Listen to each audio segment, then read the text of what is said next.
spatial statistics because it's very important, and I'm very proud when I talk about spatial statistics. It's a kind of, let's say, win-win collaboration between Africa and France that is very important, and people do not really know this part of, let's say, the big area of spatial statistics that is now very important in the community, in the machine learning and AI community, when we use what is known as kernel, the kernel learning, and this kernel learning, the foundation is come from spatial statistics, and spatial statistics was born in Africa and popularized by colleagues from France.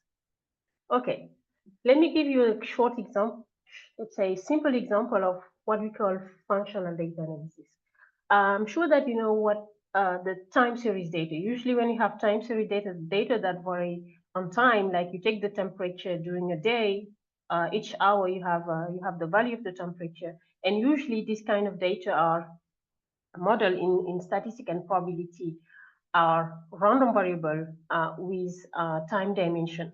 So if you have a bunch of time data and then you want to study, let's say, 1,000,000 of time points for 100 of individuals, we know that in statistics, this is, let's say, high dimensional problem, and we may have problem to estimate models.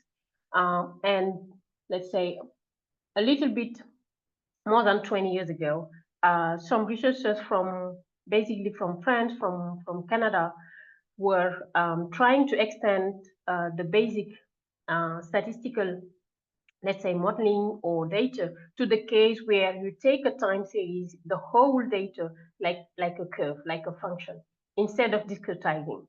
And that was, let's say, the beginning of the functional data analysis. And we give a little bit of history on that. So what we call functional data analysis or random function in statistics is the variable x here that take value in a functional space. And then I can be more general and say that here, this function f, it may be a Banach space, it may be an Hilbert space, and D may be a norm or a metric or a semi-metric to make it more general. And basically, the simplest case of functional data analysis is the case where the space F is the space of square integrable function on a domain D. D, for example, AB. Let's think about here, I take Brownian motion, I simulate Brownian motion between 0 and 1, and I take like 1,000 points. And then this is the raw data we have for a set of this observation of Brownian motion. And if I have, let's say, a very large number of points, then I may be able to reconstruct this function here. And usually, if I think about these curves here or this raw data as functions, okay, instead of putting xi tj, then xi of t, where t take values in D, then we may have function here that may be with some kind of let's say smoothing problem. In this case, instead of taking like 100 points multiplied by 1,000 points, for instance, multiplied by 100 observation, then I will have 100 observation, but these observations are functions, okay? Instead of having the discretized point, then we have a function. And an added value of using that function is you take the whole information and then you can exploit in a more exhaustive way what is going on the regularity of the function, for instance. Another key point is that you also somehow reduce the dimension. Instead of having one, let's say, one raw data here taking values in R100, then you have one curve taking values in a functional space, okay? But this functional space, usually they are infinite dimension. And I will come back to this infinite dimension first of all. So let's say mathematically, I suppose that the Brownian motion observation or the temperature data I have are functions, okay? And then I have a set of functions I want to study, to model in order to predict, for instance, the temperature at a given day for a given place. So for now, when I say functional data or functional random variables, we'll talk about a function or a structure. I will come back to the structure. A function taking taking values in a given functional space, depending on the regularity of the function. Okay. So example here, we take the pollution data, two pollution data. Here is the region I'm living in France, the north of France, North Pas-de-Calais. At every station here, where a station, let's say, or a zip code, then we have some pollutants here, PM10 and PM2.5, and we have two kind of curves, and then we want it to model together. Okay, instead of studying the PM10 in one part and the PM2.5 in another part, then we want to see if there is some, let's say, interaction or correlation between the two curves. And the global aim here would be to take into account the time and the space. Okay, the space means the location, and the time is here a whole day.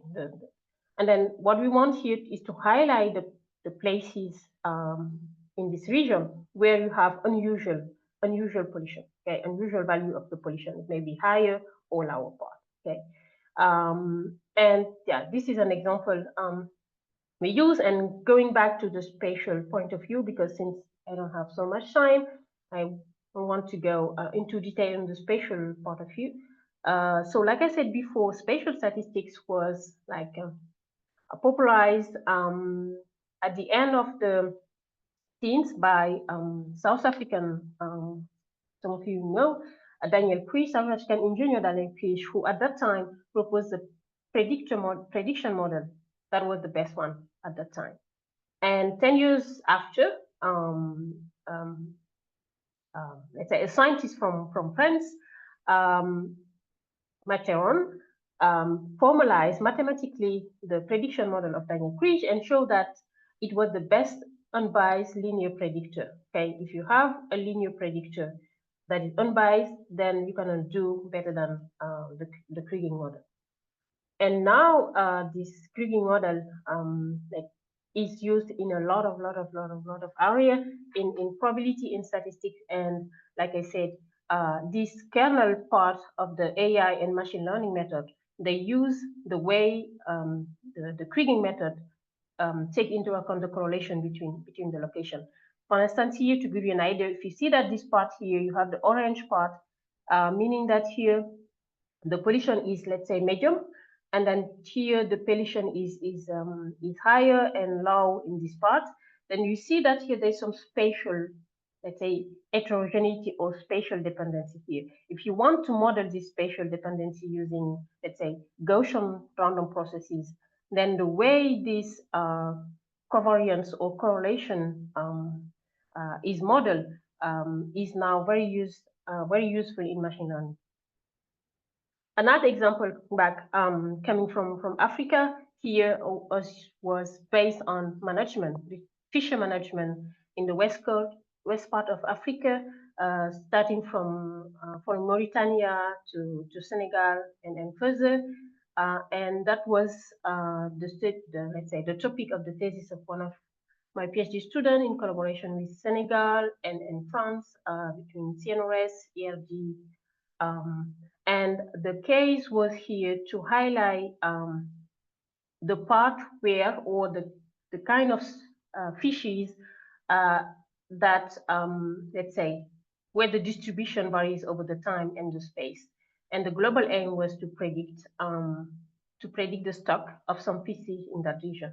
And the data we had was this kind of data, this spatial acoustic data. And as you see, we can consider this as spatial data because we may have, we may consider this as an image, and we have the x axis here, the y axis, and in addition to the spatial dimension, we have also some kind of functional dimension also, because if you look at the depth of the acoustic data, then we can consider for a set of depths that the temperature, for instance, or the salinity are functions.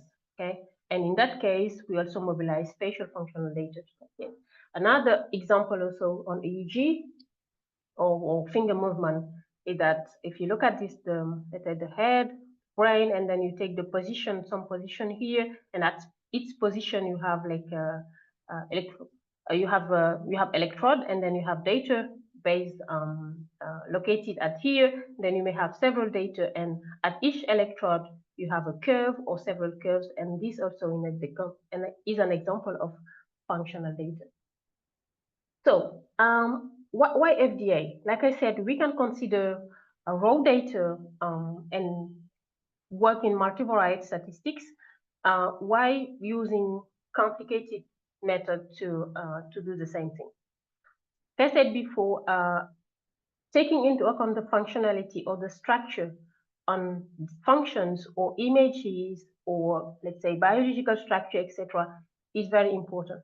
And functional data try to, let's say, discretize, let's say at the last stage, okay? We know that at the end of the day, we're gonna discretize. We cannot work in infinite dimension in practice, but let's discretize the at the last moment, okay? And then let's take into account the functionality or the biological structure in data where functional data analysis may be used. Like if you talk about images or protein, then you can use this structure of the protein, of the images. If you talk about cells, the example I'm going to present you at the end of the talk is kind of cell images where we want to predict the metastatic potential of cells. And in that case, so using functional data analysis may bring some let's say some added value. And since there are a lot of results already available in the literature, if we talk about functional analysis or algebra and the probabilistic structure that exists and that may be useful to define what is a functional data and how can we use this probabilistic, let's say, modelization to do functional statistics, then this was very helpful 20 years ago to, let's say, to bring a lot of innovation on functional data analysis. And there are a bunch of applications of functional data analysis. They present you some of this example in environment or fisher management. And I will try to focus here on computational biology in a case where that may be useful to the community. Okay, so before jumping to the research I wanted to present, let me just talk about a little bit on the history of functional data analysis. Those who know a little bit of functional data analysis, this book is like a Bible. Okay, the book of Ramsey and Silverman in functional data analysis. So Ramsey is from McGill. He was the one who a little bit popularized functional data analysis here in 1997. But you're going to discover that functional data analysis was has been proposed by Fisher in 1924. If you remember the linear model, okay, let's say a simple linear model or a multiple linear model where we wanted to model let's say to link a y variables with some exogenous variable x, then this linear model or analysis of variance a little bit more than 100 years ago, Fisher, all the mathematicians know, at that time. So this is the sketch of one of part of the paper of Fisher. This is the basic linear model. Okay, when you want to relate a y variable, response variable with other variable here, and at that time you see that here Fisher already, let's say, extend the case of multivariate variable to functional variable. Okay, here you take the integration between the domain 0 and R, and then here you have the seminal functional linear model presented in the book of Ramsey and Silverman. Okay, and this is very helpful to the community now, and this is thanks to the work Gilbert Saporta has done 1 year ago during a workshop we organized in Lille, and we asked him to, let's say, go back to the history and try to find more, let's say, more papers on functional data analysis.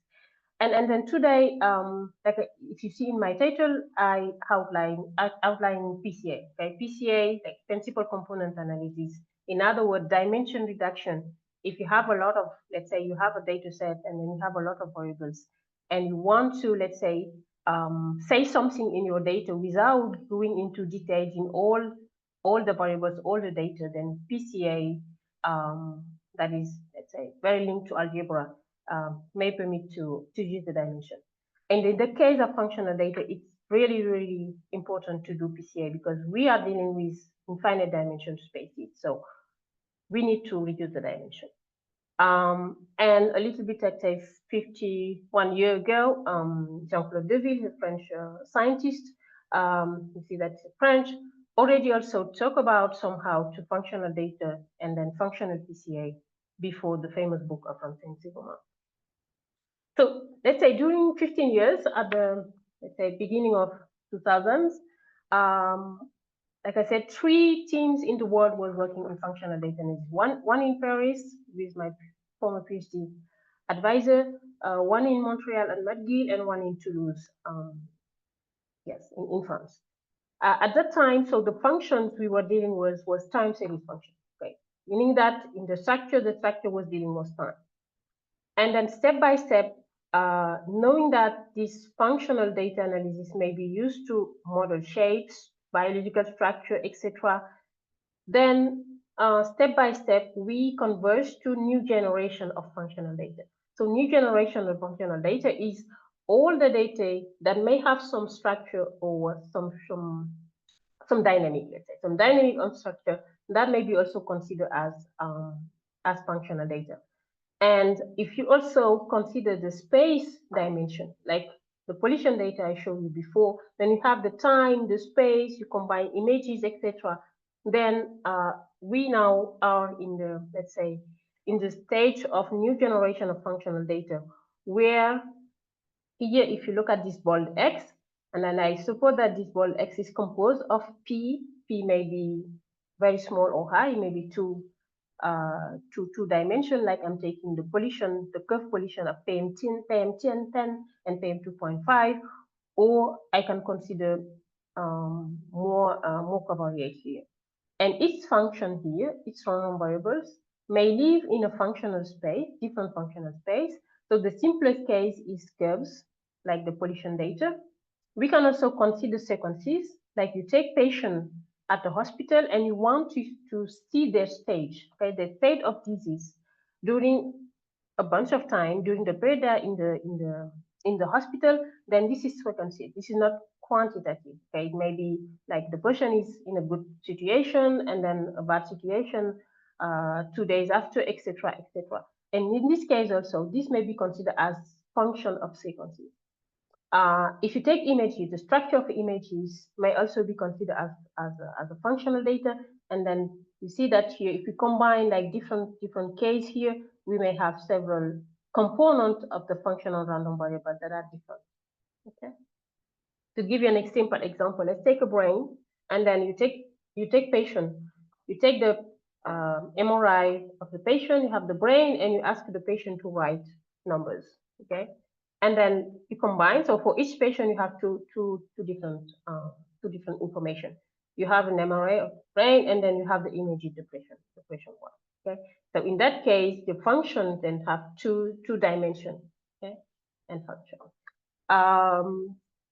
Another example also dealing with structure and then having ecological component or biological component is this kind of structure I show you here, and you see they are very different, and they may be considered as observation of functional random variable. Okay. And then also, let me just skip a little bit because the time is running. And then, as I said, in remote sensing, in gaming, there are a lot of applications and papers that use the functional data analysis. Okay. So let's now jump to what I wanted to talk about here, like PCA. So as you understand, the data or the object I am dealing with are functions, okay? Function in time, in space, or images, etc. And like I said, they live in a functional space, like the space of square integrable random function in a domain. This is an infinite dimensional space. So I can build nice mathematical tools using functional analysis, using algebra, geometry, and then come up with nice mathematical methods and models.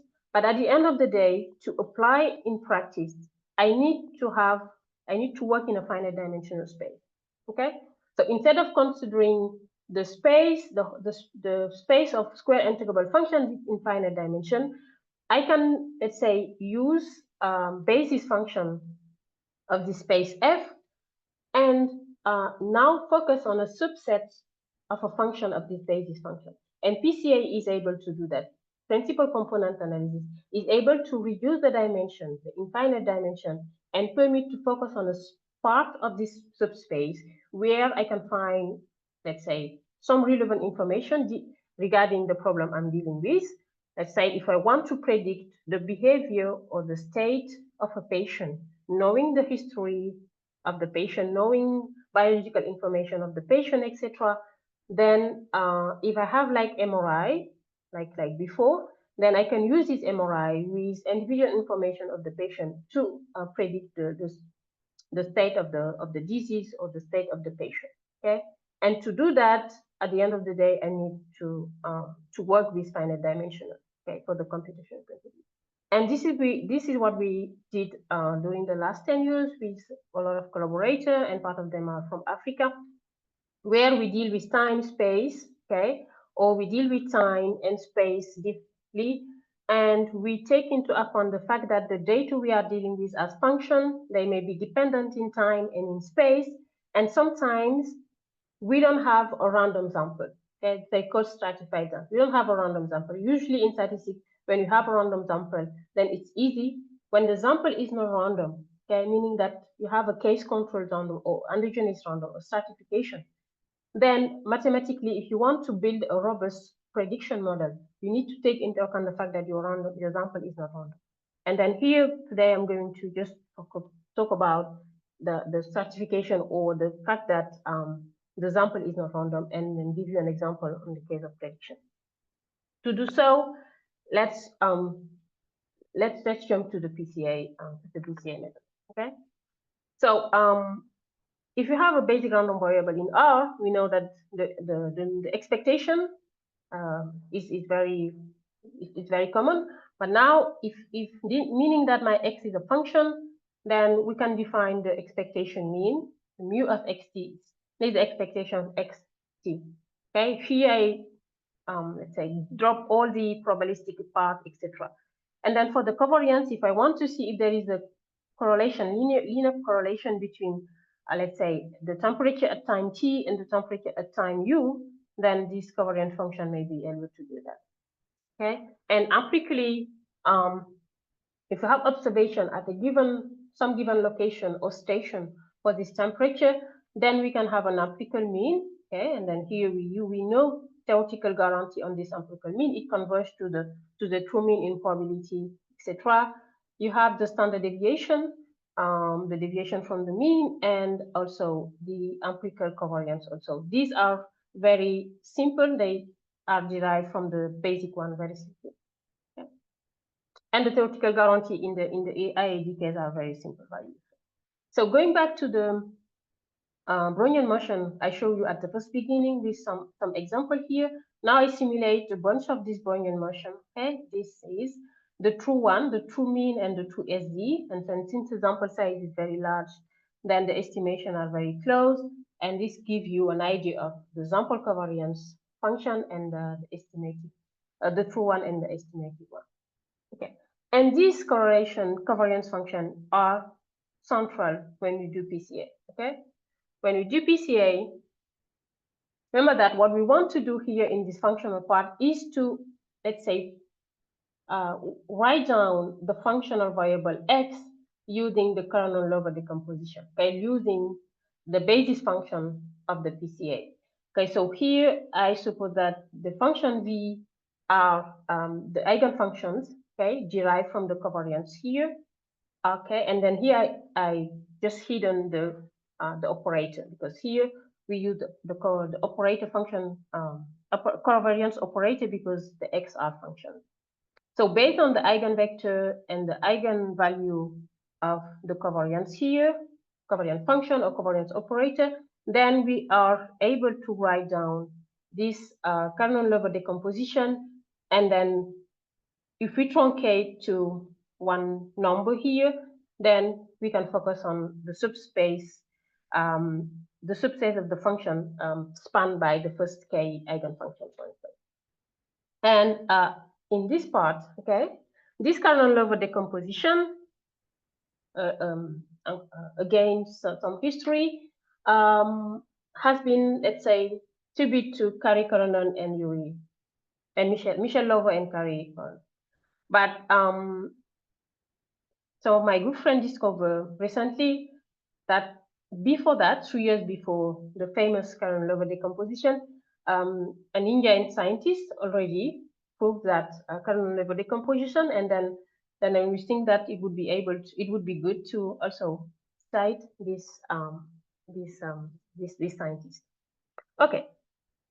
So this kernel level decomposition, we know that we have a functional random variable with square integrable, that is square integrable, then we can have the covariance operator, covariance function, but we don't know this covariance operator. Okay, we need data to estimate this covariance operator, and then based on a sample of data, let's say we have n observation of let's say of the temperature random variables, then if we estimate the covariance function like I showed you before, then we are able to have the estimated eigenvector and the estimated eigenvalues. And with this estimated eigenvector eigenvalues, if I use only the first Pn1, because the order is important, the first eigenvector is giving the most part of the variance. Okay, so if we truncate to Pn, now we're moving from the infinite dimension space to a space of function spanned by the first Pn eigenfunctions. Okay, and then here we can use this truncation to work in practice with a finite dimension problem. Okay? And by the way, like I said, you know that the eigenfunctions here are orthonormal.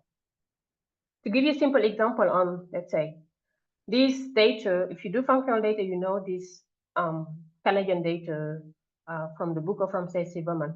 So these are the raw data from the temperature and precipitation the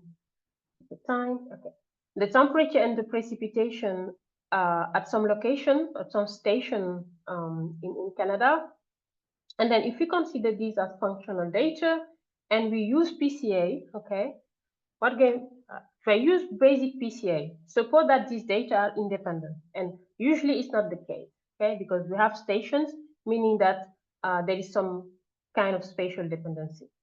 If we do PCA and then I derive the eigenfunction and eigenvector of the covariance function, then you have for the temperature and the precipitation these first three functions. So I have the first function, and this function may able to show you the variability in time. So this was daily. This is the year, sorry. This is the year and the month. And then you see the first three eigenfunctions. The first one is the most important in terms of variability, etc., etc. Meaning that if we take the first eigenvector related to this first eigenfunction, we can, let's say, estimate or reconstruct the original data set. So these are the psi, you see, the scores, let's say the projection. This is a proxy of the projection of the function in the space spanned by the eigenfunction. And then if we divide this the four regions of the station, and we see that there are variability, spatial variability there, even if the the PCA that has been done here is a basic PCA.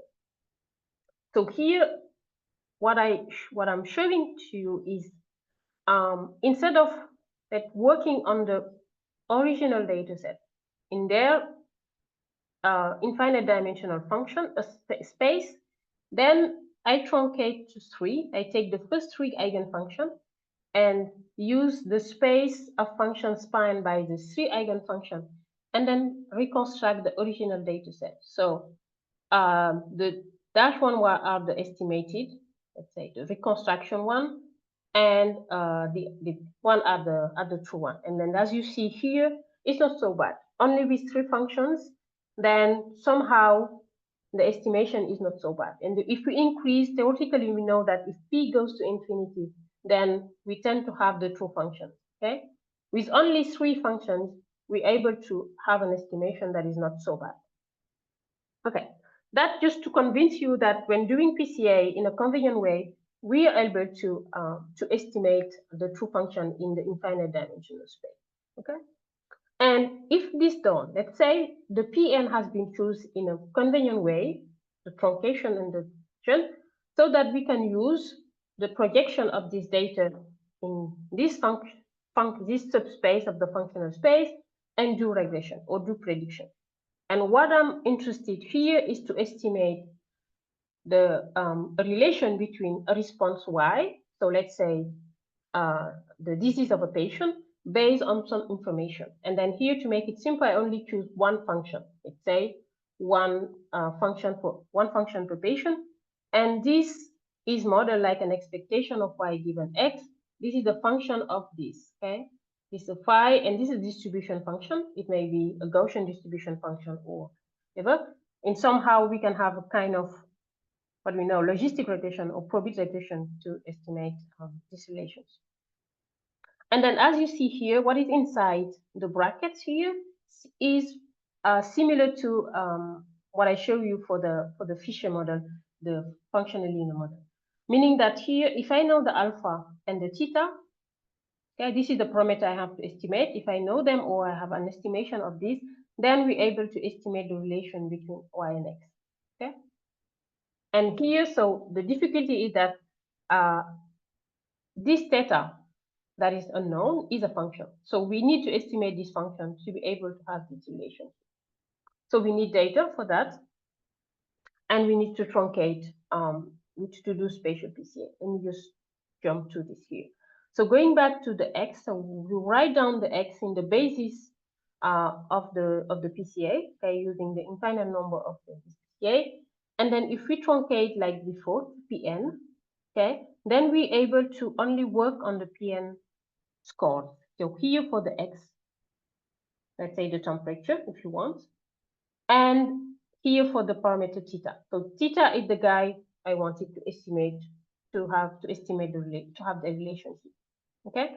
And then this sky and theta are only the scalar product between the functions, okay, and the X and the data, okay? So here the functions and the parameter theta, okay?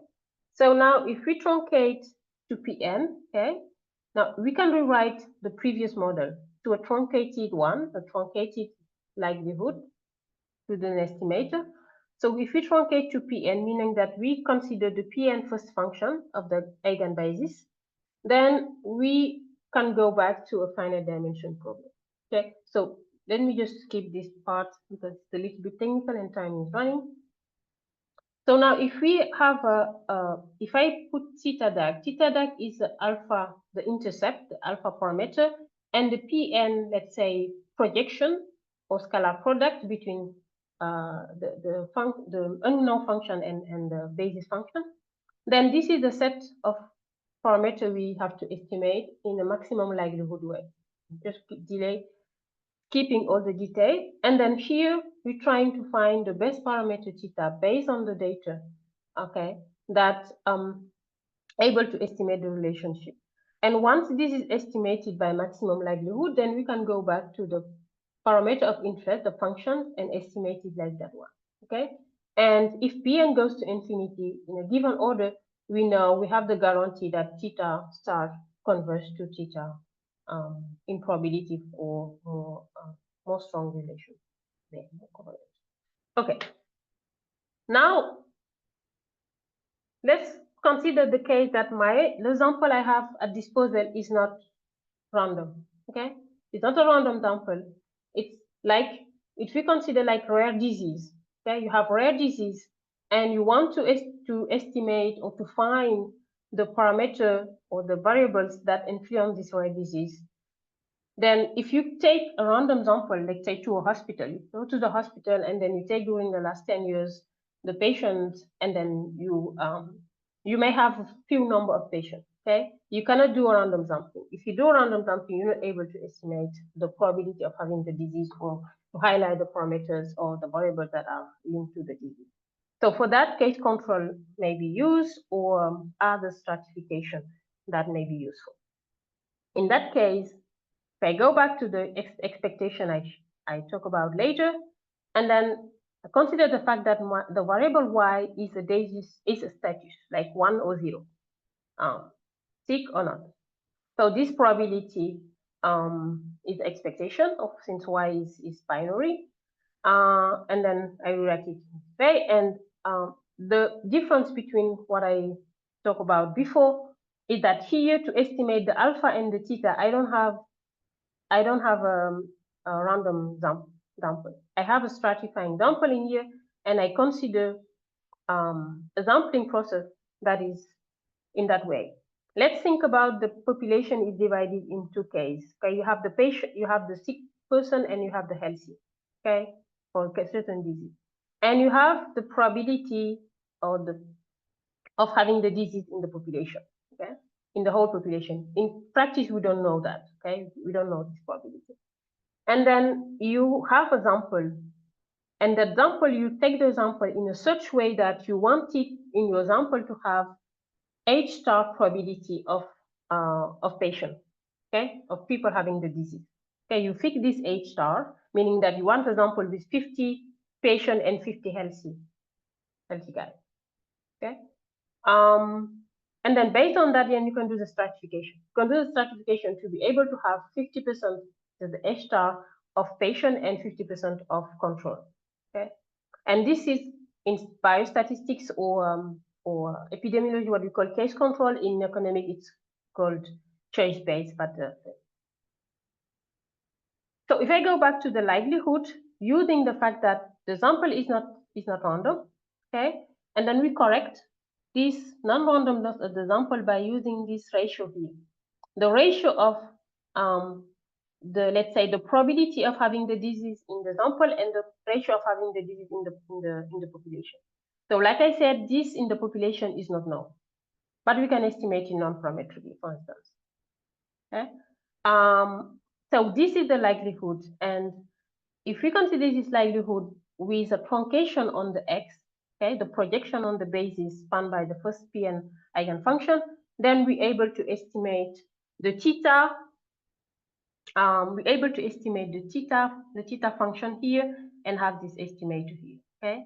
And this estimator, okay, like I said, since the likelihood is taking into account the sample, the nature of the sample, then this is more robust than the case where I ignore the sample, okay? Let me just skip that and show you some of the assumptions. And it's running, okay. So under certain assumption on the distribution, the regularity of the functions, etc., the data, then we show asymptotic normality of the parameter theta, the finite dimension one, and we also extend this to the functional one. This is the guy of interest, the function of interest, okay? And these are able to give theoretical guarantee into have an order of the Pn to be able to have let's say an efficient estimator, okay? And if the sample is not random, like I said, if you ignore the fact that your sample is not random and you do basic logistic regression or basic, let's say, any supervised learning method, etc., then in the case of logistic regression, this is the bias we're counting, okay? It is the bias, and if Q is different, the probability of having the disease in the population is different to the probability of having the disease in the sample, okay? Then you cannot delete the bias. The bias is not new, okay? Meaning that we better take into account the nature of the sample when we do the prediction, okay? Let me just skip and show you some results here where we take a different case, we simulate different, let's say, patient disease using the logistic regression, the probic regression, and the C log distribution, and we compare with the case where we ignore the nature of the sample. This is the ordinary maximum likelihood, and this is the one we propose, like theta I just show you. And if you look at the beta function here, it's more clear here in the beta function. For instance, in the C log function, and then you have the true one simulated in the blue one, okay? And you have the two estimator with the red one is the one that is proposed, we propose as the pre-bit, meaning that this shows that you better take into account the sample, in particular in the beta function. Okay. And just to finish with an application to cancer disease. So this is the running this in related to running thesis related to a CNRS joint project with Patrick Kemmo from Northwest University in South Africa, where we are dealing with image data, and then here we want to mobilize functional data analysis to, let's say, highlight the distribution of cells or immune cells, let's say cancer cells or non-cancer cells in a given image. And then we consider here lung cancer data with a number of patients that is not so high. If we have less than 50 patients, but 5 images per patient. So here it is in the same direction as the new generation of functional data I was talking about. We have, for each patient, we have 5 images, okay? And in this image, you have cells, meaning that here we can consider the cells are, let's say, the observation, the individuals, or the patient as the individuals. So we have images, 5 images per patient, and the spatial distribution of the immune cell in the images are not the same. Okay, so here I show you for stage 1 cancer, okay, and then a late stage 3 cancer, the distribution of immune cells and the others on the tissue. Okay, and based on this, the global aim was to estimate the spatial distribution. Okay, are the immune cell randomly distributed in the image, okay, or not? And for that, there are, in spatial statistics, correlation functions that are able to estimate the distribution and then see if the distribution is random or have some, let's say, kind of aggregation. And this is helped to the K-replay function, that is correlation function, and all these, let's say, extension of the K-replay functions. So as you see here, these are the functions that are estimated the distribution in space here of the immune cell and the others, depending on the radius of the radius here. If you took out 2 cells and then you take the distance here, based on their distance, then you can able to calculate the, let's say, the correlation between them. To give you an idea of this, the function, the K-replay function here, that for a radius R, okay, this K-replay function is calculating somehow the distance, taking kind of mean of the distance, pairwise distance between cells, okay? And then here, for different radius, then you have a curve. And then we consider this, what we have on the x-axis is a radius. We consider these curves as functional data, and we wanted to use this in addition to add the information on the patient, like the ages of the patient, the gender, etc., to do regression model or classification to be able to discriminate between the immune cell and the others. Since the time is running, let me just jump to the results and show you what we have. So here we use the functional data analysis, the method I just talked about, and we compare with new, let's say, new method we are working on, one based on raw pass. Okay, this raw pass means signature, always using functional data analysis. This is the basic one. This we use curve feature, like we calculate some parameter like the maximum of the curve, the minimum of the curves, etc. This is the curve feature. And then for now, the best result we obtained was the functional curve signature was with accuracy of 0.7, almost 0.7. And as you see before, the distribution of the immune cells is not very, let's say, we don't have a lot of immune cells in images, okay? And the distribution varies per patient. And then this is almost really good. And then here we compare a bunch of, let's say, basic statistical learning method and machine learning method, and the one we use like the logistic regression for giving the best results. But just to conclude, the two model I just talked about, like the PCA for non-random sample and the prediction model, the classification model, the logistic model, if I can say that, for functional data and non-random sample. These two papers or works was, let's say, initiated by discussion with colleagues in biology and economics, okay? Where we were discussing about, one colleague approached me and asked me if I can run a statistical model to estimate, let's say, a Y response based on covariate. And then he told me that the data are not random and this has to be taken into account. And by discussing step by step, I realized that the data he has may be considered as functional data. And at that time, 5 years ago, there was nothing on the literature in the functional data analysis taking into account this nature of the sample. I mean, in a theoretical point of view. In the applied point of view, you can do it easily. And then, first of all, we start by trying to find the theoretical guarantee, doing all the mathematical model, the proofs, etc., before doing the application. So the application came up, let's say, 4 years after. Okay, and that was really a win-win collaboration. And then that's interesting. Just to take a takeaway for you, I think that discussing with other, let's say, other discipline, other colleagues, etc., may bring interesting questions that may be useful to, let's say, to your mathematical work, study, etc. And this is very interesting. And I will stop here. Thank you so much.